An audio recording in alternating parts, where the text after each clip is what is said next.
Good evening, guys. Welcome to Daily Bible Kids. So we finally got through Genesis. A lot of information that was in there, and you could spend days like diving in details about every little detail, every little thing in there. Okay, which you can find great things, but one of the things I want to do is normally what you would think of what we do going straight through of Genesis, Exodus, go through the whole in the line. But what I want to do is it's a chronological, which means what happened throughout in that time period, or at least try to. Okay, so you remember when we talked about one of the characters was living in a town called Uz. Did we not? I thought we did. Well, I'm sorry. Maybe okay, maybe we didn't. Well, anyways, so I thought it was going through. Anyways, around in this time period, um, we're gonna go read the book of Job, okay, and then we'll go into Exodus because around this time, um, Job's lifetime happened there around in Genesis, okay, or in that time period. So we're going to throughout the reading, some of the chapters are a bit shorter than others. So, like today, we're going to do 4 chapters because, like, some of them are extremely short. Okay. So, the book of Job, I personally, I mean, I don't enjoy what happens to him, but that's one of the biggest books I constantly remember because what you're about to hear, this man goes through a lot. Okay, due to a deal between God and Satan. Okay, and because of what he goes through, I think of my own life. The fact that he went through a bunch of stuff, a lot of bad things, and he still kept the faith. Okay, and God was always there for him, and that's what I want you guys to keep in the back of your minds as I read this, that no matter how bad you think life can be, whether at home because something's not going your way, or at school, or wherever it is, you think you might have a bad life, but it could always be worse. But just remember, when in those times, rely on God, and God's always there for you. Okay? Chapter 1. There once was a man named Job who lived in a land of Uz. He was blameless, a man of complete integrity. He feared God and stayed away from evil. He had 7 sons and 3 daughters. He owned 7,000 sheep, 3,000 camels, 500 teams of oxen, and 500 female donkeys. He also had many servants. He was, in fact, the richest person in that entire area. Job's son Job's sons would take turns preparing feasts in their homes, and they would also invite their 3 sisters to celebrate with them. When their celebrations ended, sometimes after several days, Job would purify his children. He would get up early in the morning after a burnt offering for each of them. For Job said to himself, "Perhaps my children have sinned and have cursed God in their hearts." This was Job's regular practice. One day, the members of the heavenly court came to present themselves before the Lord. And the accuser, Satan, came with them. "Where have you come from?" the Lord asked Satan. Satan answered the Lord, "I have been patrolling the earth, watching everything that's going on." Then the Lord asked Satan, "Have you noticed my servant Job? He is the finest man in all the earth. He is blameless, a man of complete integrity. He fears God and stays away from evil." Satan replied to the Lord, "Ooh, do this. Ha ha ha ha. Check this out." Okay, see if this will work all right. So, Satan replied to the Lord, "Yes, but Job has good reason to fear God. You have always put a wall of protection around him and his home and his property. You have made him prosper in everything he does. Look how rich he is. But reach out and take away everything he has, and he will surely curse you to your face. All right, you may test him, the Lord said to Satan. Do whatever you want with everything he possesses, but do not harm him physically. So Satan left the Lord's presence. One day, when Job's sons and daughters were feasting at the oldest brother's house, a messenger arrived at Job's home with this news. Your oxen were plowing, with the donkeys feeding beside them, when the Sabaeans raided us. They stole all the animals and killed all the farmlands. I'm the only one who escaped to tell you. While he was still speaking, another messenger arrived with news. The fire of God has fallen from heaven and burned up all your sheep and all the shepherds. I'm the only one here who has escaped to tell you. While he was still speaking, a third messenger arrived with this news. 3 bands of Chaldean raiders have stolen your camels and killed your servants. I am the only one who has escaped to tell you. While he was still speaking, another messenger arrived with news.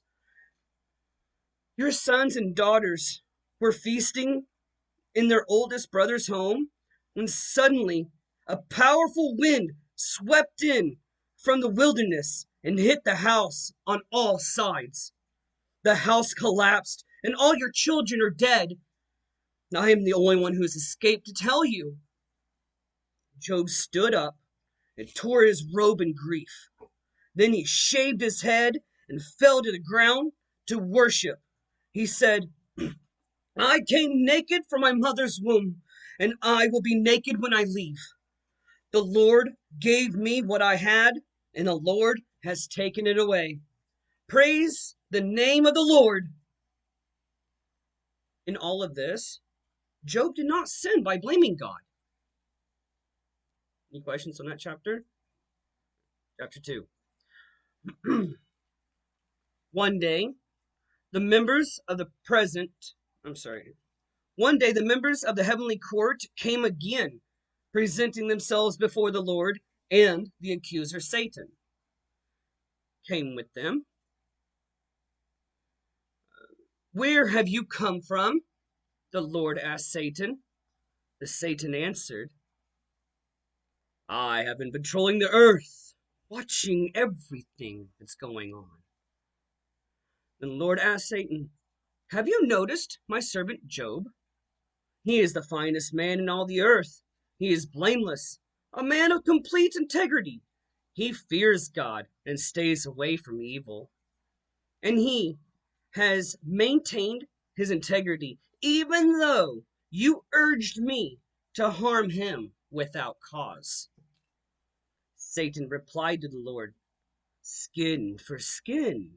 A man will give up everything he has to save his life. But reach out and take away his health, and he will surely curse you to your face. All right. Do with him as you please, said the Lord to Satan, but spare his life. So Satan left the Lord's presence, and he struck Job with terrible boils from head to foot. Job scraped his skin with a piece of broken pottery as he sat among the ashes. His wife said to him, are you still trying to maintain your integrity? Curse God and die. But Job replied, you talk like a foolish woman. Should we accept only good things from the hands of God and never anything bad? So in all this, Job said nothing wrong. When 3 of Job's friends heard of the tragedy he had suffered, they got together and traveled from their homes to comfort and console him.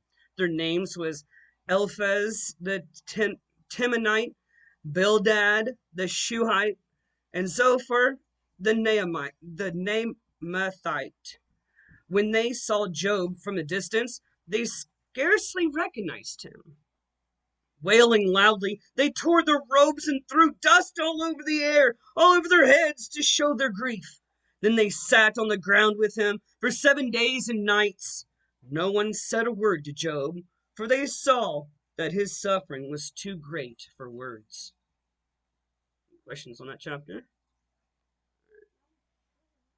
Yeah, that's what I'm talking about. Okay, so chapter 3. At last, Job spoke. He cursed the day of his birth. Okay, he said, "Let the day of my birth be erased. At the night I was conceived, let that day be turned to darkness. Let it be lost even to God on high, and let no light shine on it. Let the darkness and utter gloom claim that day for its own. Let the black cloud overshadow it, and let the darkness terrify it.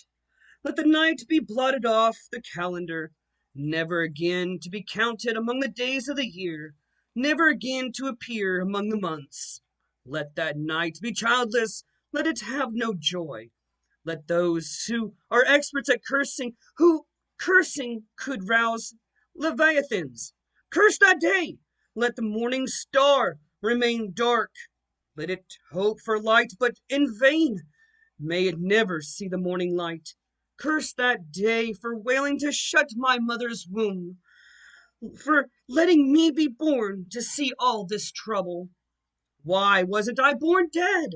Why didn't I die as I came from the womb? Why was I laid on my mother's lap? Why did she nurse me at her breast? Had I died at birth, I would now be at peace. I would be asleep and at rest. I would rest with the world's kings and prime ministers, whose great buildings now lie in ruins. I would rest with princes rich in gold, whose palaces were filled in silver. Why wasn't I buried like a stillborn child, like a baby who never lives to see the light? For in death the wicked cause no trouble, and the weary are at rest. Even captives are at ease in death, with no guards to curse them. Rich and poor are both there, and the slave and free from his master. Oh, why give light to those in misery, and life to those who are bitter? They long for death, and it won't come. They search for death more eager than for hidden treasure. They're filled with joy when they finally die, and rejoice when they find the grave. Why is life given to those with no future, those God has surrounded with difficulties? I cannot eat for sighing. My groans pour out like water. What have I always feared? What I have always feared has happened to me. What I dread has finally come true. I have no peace, no quietness. I have no rest. Only trouble comes. Into chapter 3. Any questions on his sad misery? Chapter 4. No. Chapter 4. Then Eliphaz the Temanite replied to Job, "Will you be patient and let me say a word? For who could keep from speaking out? In the past, you have encouraged many people. You have strengthened those who were weak. Your words have supported those who are failing or falling. You encouraged those with shaky knees. But now, when trouble strikes, you lose heart. You are terrified when it touches you. Doesn't your reverence for God give you confidence? Doesn't your life of integrity give you hope? Stop and think. Do the innocent die? When have the upright have been destroyed? My experience shows that those who plant trouble and cultivate evil will harvest the same. A breath from God destroys them. They vanish in a blast of his anger. Then lion roars and the wildcat snarls. But the teeth of the strong lions will be broken. The fierce lion will starve for lack of prey, and the cubs of the lioness will be scattered. This truth was given to me in secret, as though whispered in my ear. It came to me in a disturbing vision one night when people are in a deep sleep. Fear gripped me, and my bones trembled. A spirit swept past my face, and my hair stood on end. The spirit stopped, but I couldn't see its shape. There was a form before my eyes. In a silence, I heard a voice say, "Can a mortal be innocent before God? Can anyone be pure before the Creator? If God does not trust his own angels and has changed his messengers with foolishness, how much less will he trust people made of clay? They are made of dust, crushed as easily as a moth. They are alive in the morning, but dead by evening, gone forever without a trace. Their tent cords are pulled, and their tent collapses, and they die in ignorance." Is the end of our reading for tonight. Any questions on what we just read? So even, yeah, what's up? No, you gotta wait till tomorrow, maybe, if he speaks again. Well, anyways, but as you can see, though, even through all these troubles so far of what we read, he still kept the faith, didn't he? Okay, he's depressed. Okay, yes, he was crying out, these bad things are happening and whatnot, and he's depressed. But this is his time right now that his friend is trying to help him through it. Okay, and he needs to remember that God is there, and he will remember. We'll have to get there. But at the same time, though, not one time did he blame God. But his wife did. Yeah. So, but anyways, any questions? All right. You guys have a wonderful night, and we will see you tomorrow night. God bless.